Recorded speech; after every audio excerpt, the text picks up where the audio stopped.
Madam madam ಈಗ ಈಗ ಜೈಲು ಈಗ ವಿಚಾರಣಾ ದಿನ ಕೈದಿ ಇರ್ಬೋದು ಅಥವಾ ಅಲ್ಲಿ ಸಜೆ ಕೈದಿಗಳು ಇರ್ಬೋದು.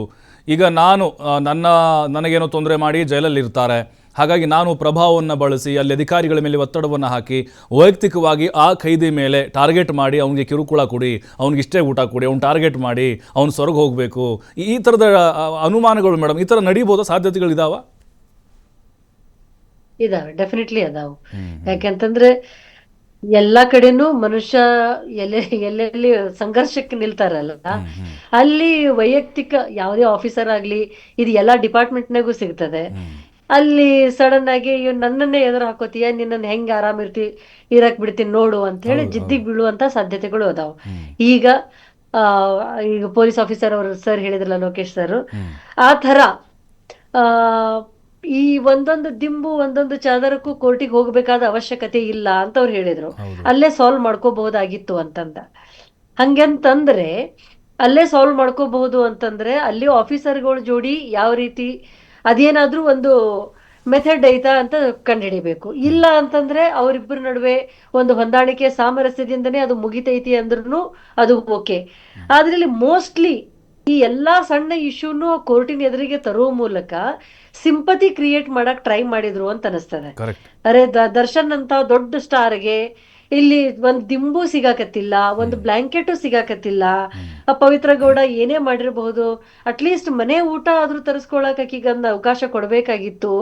ಕೋರ್ಟ್ ಇದು ಜೈಲ್ಗಳು ಇಷ್ಟು ಕ್ರೂರಿ ಆದ್ರೆ ಹೆಂಗೆ, ನಮ್ಮ ಚಾಲೆಂಜಿಂಗ್ ಸ್ಟಾರ್ಗೆ ಹಿಂಗ್ ಮಾಡಿದ್ರೆ ಹೆಂಗೆ ಅನ್ನುವಂತ ಒಂದು ಸಿಂಪತಿ ಕ್ರಿಯೇಟ್ ಮಾಡಿ ಅದರ ಬೆನಿಫಿಟ್ ತಗೊಳ್ಳುವಂತ ಪ್ರಯತ್ನ ಮಾಡಕ್ ಹೋದ್ರು ಅಂತ ಅನಿಸ್ತದೆ.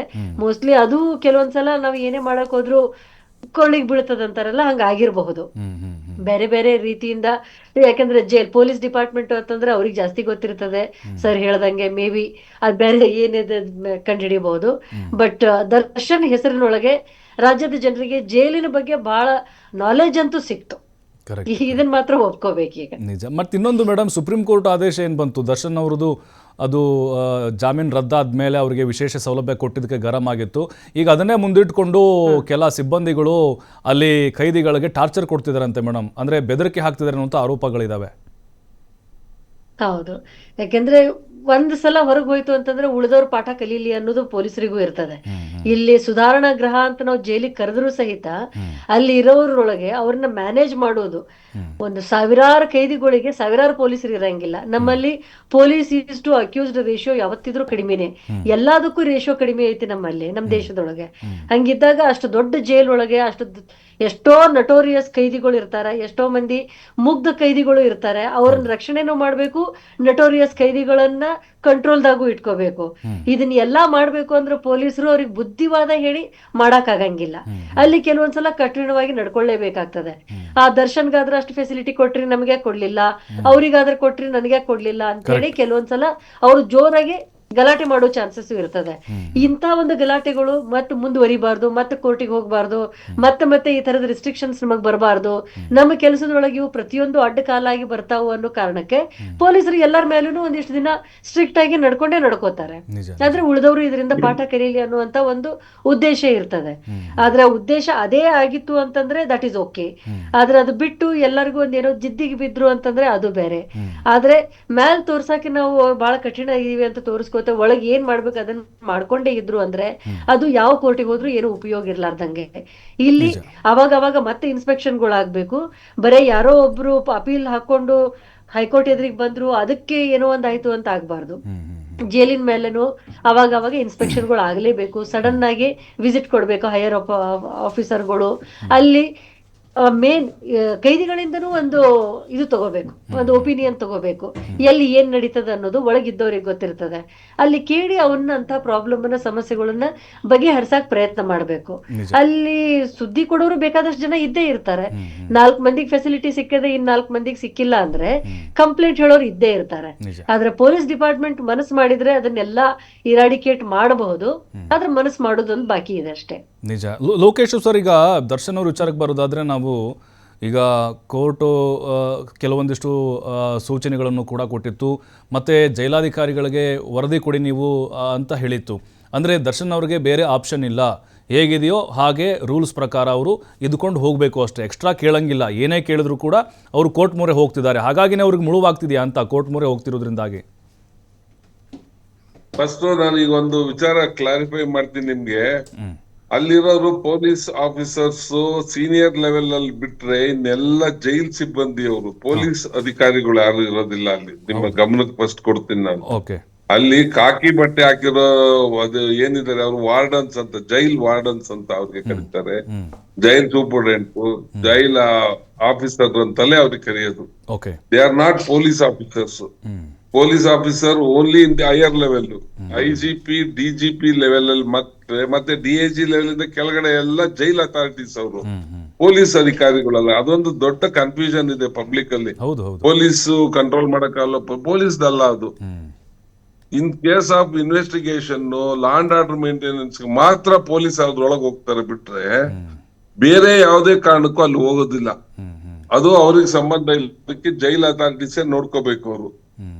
ದರ್ಶನ್ ಕೇಸ್ದು ಏನು ಅವ್ರು ಕೋರ್ಟ್ ಹೋದ್ರು, ಅದಕ್ಕೆ ಹೋದ್ರು, ಇದಕ್ಕೆ ಹೋದ್ರು ಅನ್ನೋದು ಪ್ರಶ್ನೆಗಳು ಇದು ನಿರಂತರವಾಗಿದೆ. ಇದು ಹೊಸದಾಗಿ ಕೋರ್ಟ್ಗೆ ಹೋಗಿ ಈ ತರ ಫೆಸಿಲಿಟಿ ಇಲ್ಲ ಅನ್ನೋದು ಒಂದು. ಮತ್ತೆ ಸ್ಟ್ರೈಕ್ಗಳು ನಡೆದಿದ್ದಾವೆ ನಿಮ್ಗೆ ಜೈಲ್ ಒಳಗಡೆ. ಸರಿಯಾಗಿ ಅಡಿಗೆ ಆಗ್ದಿದ್ರೆ, ಟೈಮ್ಗೆ ಅಡಿಗೆ ಮಾಡ್ಕೊಡ್ತಿದ್ರೆ, ಮತ್ತೆ ಯಾರಿಗೋ ಒಬ್ಬನಿಗೆ ಚೆನ್ನಾಗಿ ನೋಡ್ಕೊಳ್ಳೋದು, ಇನ್ನೊಬ್ರಿಗೆ ಮಾಡೋದು, ಇಂಥ ವಿಚಾರಕ್ಕೆಲ್ಲ ಈಗಾಗಲೇ ಸಾಕಷ್ಟು ಕಡೆ ಗಲಾಟೆಗಳು, ಸ್ಟ್ರೈಕ್ ಆಗಿದೆ. ಒಳಗಡೆನೆ ಪೊಲೀಸು ಹೊರಗಿಂದ ಹೋಗಿ ಲಾಠಿ ಚಾರ್ಜ್ ಮಾಡಿ ಆಕ್ಷನ್ಸ್ ಗಳು ತಗೊಂಡಿದ್ದಾರೆ. ಅದೇನು ವಿಶೇಷ ಅಲ್ಲ. ಅಲ್ಲೂ ಪ್ರಜಾಪ್ರಭುತ್ವ ವ್ಯವಸ್ಥೆ ಅಲ್ಲೂ ಇದೆ, ಅಲ್ಲೂ ಪ್ರಜಾಪ್ರಭುತ್ವ ವ್ಯವಸ್ಥೆ ಇದೆ. ಮತ್ತೆ ಕಂಪ್ಲೇಂಟ್ ಫೈಲ್ ಮಾಡೋದಕ್ಕೆ ಅವ್ರಿಗೆ ಪ್ರೊಸೀಜರ್ ಇದೆ ಅಲ್ಲಿ. They can file complaints. ಏನಾದ್ರೂ ಆ ತರದ ಪ್ರಾಬ್ಲಮ್ ಇದ್ದಾಗ ಮಾಡ್ಬೋದು. ಮತ್ತೆ ಡಿಫ್ರೆನ್ಶಿಯೇಟ್ ಮಾಡಕ್ಕಾಗಲ್ಲ. ಊಟ ಕೊಡ್ಬೇಕಾದ್ರೆ ಎಲ್ಲರಿಗೂ ಒಂದೇ ರೀತಿಯಲ್ಲಿ ಕೊಡ್ತಾ ಇದ್ದಾರೆ ಅಲ್ಲಿ ನಿಲ್ಸಿ.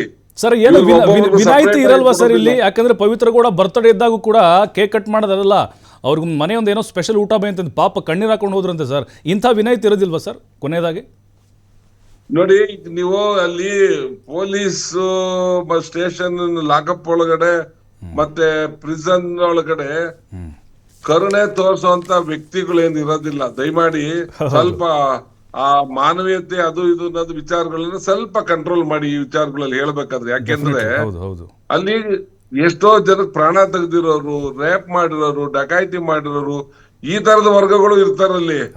ಅವ್ರಿಗೆಲ್ಲ ನೀವು ಕರುಣೆ ಮಾನವೀಯತೆ ಅನ್ನೋದನ್ನ ಜಾಸ್ತಿ ಹೇಳ್ಕೊಡಕ್ ಹೋದ್ರೆ ಒಳಗಡೆ ಕೆಲಸ ಮಾಡಕ್ಕಲ್ಲ, ಹೊರಗಡೆ ಮರ್ಯಾದೆಗೆ ಬದುಕಕ್ಕಾಗೋದಿಲ್ಲ. ಅದು ಪ್ರಾಬ್ಲಮ್ ಏನಿಲ್ಲ. ಆ ತರದ್ದು ಬೆಸ್ಟ್ ಊಟ ಕೊಡೋದು, ಅಲ್ಲಿ ರೆಗ್ಯುಲರ್ ಚೆಕ್ಅಪ್ ಆಗುತ್ತೆ. ಹೆಲ್ತ್ ಇನ್ಸ್ಪೆಕ್ಟರ್ಸ್ ಗಳು ಪ್ರತಿಯೊಂದು ಫುಡ್ ಚೆಕ್ ಮಾಡ್ತಾರೆ ಅಲ್ಲಿ. ಮತ್ತೆ ಎಷ್ಟು ಪೌಂಡ್ ಆಫ್ ಫುಡ್ ಕೊಡಬೇಕು ಅನ್ನೋದು ಲೆಕ್ಕ ಇರುತ್ತೆ. ಎಲ್ಲಾದ್ರೂ ನಡೀಲೇಬೇಕಲ್ಲಿ. ಈಗೇನು ನಮ್ದು ನಿಮ್ದು ಡಿಸ್ಕಷನ್ ಈ ಸಂದರ್ಭದಲ್ಲಿ ಮತ್ತೆ ಅಲೋಕ್ ಕುಮಾರ್ ಅವ್ರ ರೂಲ್ಸ್ ವಿಚಾರಕ್ಕೆ ಏನಕ್ಕೆ ಹೋಗ್ತಾ ಇದೀವಿ ಅಂದ್ರೆ, ಮೇನ್ ನಾನು ಹೇಳಿದ್ನಲ್ಲ, ಮೊಬೈಲು, ಡ್ರಗ್ಗು, ಲಿಕ್ಕರು, ಇದರಿಂದ ವಾತಾವರಣ ಒಳಗೆ ಕೆಡ್ತಾ ಇರೋದು ತಡಿಬೇಕು ಅನ್ನೋದು ಪ್ರಶ್ನೆಯಲ್ಲಿ. ಅದು ವಿಚಾರದಲ್ಲಿ ಇದೆಲ್ಲ ಸ್ಟೆಪ್ ಹೊರಟಿದ್ದಾರೆ ಅವರು. ನಿಜ ಒಳ್ಳೇದಾಗ್ಲಿ ಅವ್ರ ಯೋಚನೆಯಲ್ಲಿ. ಖಂಡಿತ ಸರ್, ಉತ್ತಮ ಸಲಹೆ ಕೊಟ್ಟಿದ್ದೀರಿ. ಧನ್ಯವಾದ ಲೋಕೇಶ್ ಸರ್, ನಿಮಗೆ ಡಿಬೇಟಲ್ಲಿ ಭಾಗಿಯಾಗಿದ್ದಕ್ಕೆ. Thank you. ರಾಜಲಕ್ಷ್ಮಿ ಮೇಡಮ್, ತಮಗೂ ಕೂಡ ಉತ್ತಮವಾದಂಥ ಮಾಹಿತಿನ ಕೊಟ್ಟಿರಿ ನಮಗೆ. ನಾವು ನೋಡಿದ್ವಲ್ಲ, ಈಗ ದರ್ಶನ್ ಅವರ ವಿಚಾರ ಅಂತ ಅಷ್ಟೇ ಅಲ್ಲ, ದರ್ಶನ್ ಅವರು ಜೈಲಿಗೆ ಹೋದ್ಮೇಲೆ ಒಂದೊಂದೇ ಕಾನೂನುಗಳನ್ನು ಇವ್ರು ಜಾರಿಗೆ ತರ್ತಾ ಇದ್ದಾರೆ ಅನ್ನೋದು ಒಂದು ಸಹಜವಾಗಿ ಅನುಮಾನ. ದರ್ಶನ್ ಅವರೇ ಜೈಲಿಗೆ ಬಂದ ಮೇಲೆ ಈ ಥರದ ಬದಲಾವಣೆಗಳಾಗ್ತಿದೆ ಅಂಥೇಳಿ. ಏನೇ ಆಗಲಿ ಬದಲಾವಣೆಗಳಾಗ್ತಾ ಇರಬೇಕು ಅಷ್ಟೇ. ಆದರೆ ದರ್ಶನ್ ವಿಚಾರದಲ್ಲಿ ಯಾಕಪ್ಪ ನೋಡಿ, ಲೋಕೇಶ್ ಸರ್ ಹೇಳಿದ್ರು, ಉತ್ತಮ ಸಲಹೆ ಕೊಟ್ಟರು. ಮೊದಲು ಅಲ್ಲಿ ಗಾಂಜಾ ಹೋಗ್ತಾ ಇದೆ, ಎಣ್ಣೆ ಸಪ್ಲೈ ಆಗ್ತಾ ಇದೆ, ಮೊಬೈಲ್ಗಳು ಹೋಗ್ತಾ ಇದೆ, ಅದಕ್ಕೆ ಕಡಿವಾಣ ಹಾಕಬೇಕು ಅಂಥೇಳಿ. ಅಲ್ಲಿ ಡ್ರೈ ಫ್ರೂಟ್ಸು ಅರ್ಧ kg ಅಂತೆ, ಸೇಬು ಹಣ್ಣು, ಮಾವಿನ ಹಣ್ಣು ಅದರಲ್ಲಿನ 2 kg ಅಂತೆ. ಊಟದ ವಿಚಾರದಲ್ಲಿ ಮಾಡುವಂಥ ನಿಮ್ಮ ಆ ಒಂದು ಆಸಕ್ತಿ ಇದೆ ಅಲ್ವಾ, ಉಳಿದ ಕಡೆ ಯಾಕಿಲ್ಲ ಅನ್ನುವಂಥ ಸಹಜವಾಗಿ ಇಲ್ಲಿ ಬರುವಂಥ ಪ್ರಶ್ನೆ. ಕಾದು ನೋಡೋಣ ಮುಂದೆ ಅಲೋಕ್ ಕುಮಾರ್ ಅವರು ಯಾವೆಲ್ಲ ಮಹತ್ತರವಾದಂಥ ಬದಲಾವಣೆಗಳನ್ನ ತರ್ತಾರೆ ಅಂಥೇಳಿ. ಒಂದು ಜೈಲು ಮನಪರಿವರ್ತನಾ ಕೇಂದ್ರಗಳು ಅಂತ ನಾವು ಅಂದ್ಕೊಳ್ತೀವಿ, ಆದರೆ ಐಷಾರಾಮಿ ರೆಸಾರ್ಟ್ಗಳಾಗಿ ಬದಲಾಗ್ತಾ ಇದ್ದಾವೆ. ಅದರ ಒಂದು ಗೊಂದಲ ಸಾರ್ವಜನಿಕರಲ್ಲಿ ಆಗಿದೆ, ಅದನ್ನು ಮೊದಲು ನಿವಾರಣೆ ಮಾಡಬೇಕು. ಎದೆಯೋತನ ಅಖಾಡ ನೋಡ್ತಾರೆ TV5 ವಾಸ್ತವದ ಪ್ರತಿರೂಪ.